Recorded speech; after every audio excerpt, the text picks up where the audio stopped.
Историска посета на грчки премиер, ама само на црвен килим, без македонската и без грчката химна, без гардисти. По пристигнувањето од Ципрас во непријатен молк, додека се слушаа само фотоапаратите.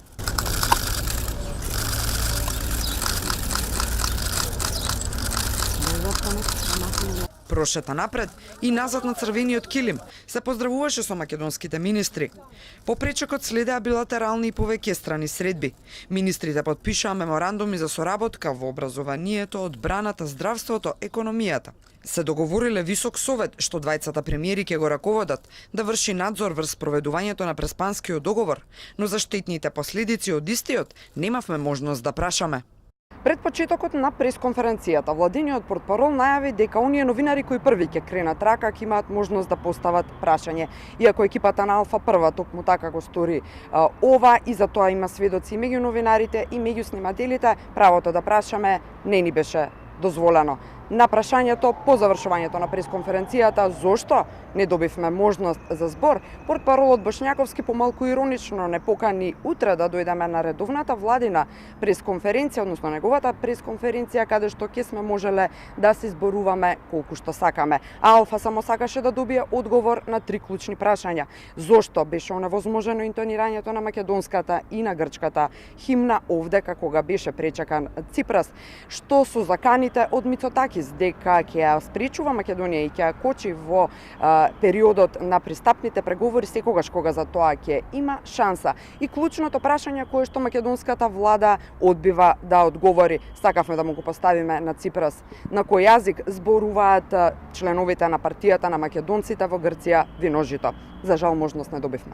На пресконференцијата премиерите порачаа дека чекор по чекор сите кои се скептици ќе се увереле од она што сме го пропуштиле 30 години наназад, сега се реализира. Ципрас нагласи дека меѓу најважните придобивки за земјава е тоа што Грција ќе го чува македонското небо.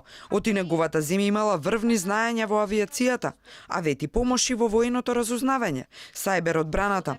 На прашањето на грчки новинар за спомениците, Ципрас со дипломатски одговор. Грција е важна земја, Зоран, особено кога ги отвара своите крилја, кога полетува.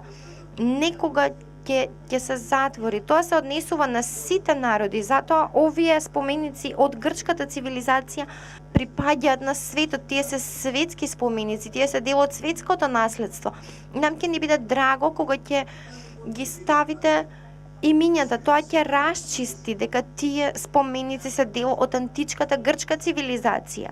Во врска со перспективата на Преспанскиот договор, ако власта се смени, Заев порача и верува дека ниедна друга власт не би одела против придобивките на своите граѓани. Договорот е во полнек и почнува со својата имплементација.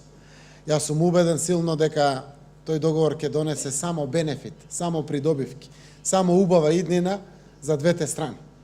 И за нашата, и за грчката страна, и за двата народи. Од тој аспект, ние политичарите постоиме да им служиме на граѓаните, а граѓаните уште сега во огромно мнозинство се за договорите. Алексис и Зоран, како што се ословуваа во обраќањето пред новинарите, за цело време демонстрираа пријателство и близина, а така и ја завршија пресконференцијата. Грчкиот гостин порача дека комисијата за учебниците завршила одлична работа, од историјата постоела за да ја пишувале, а не за да не заробувала.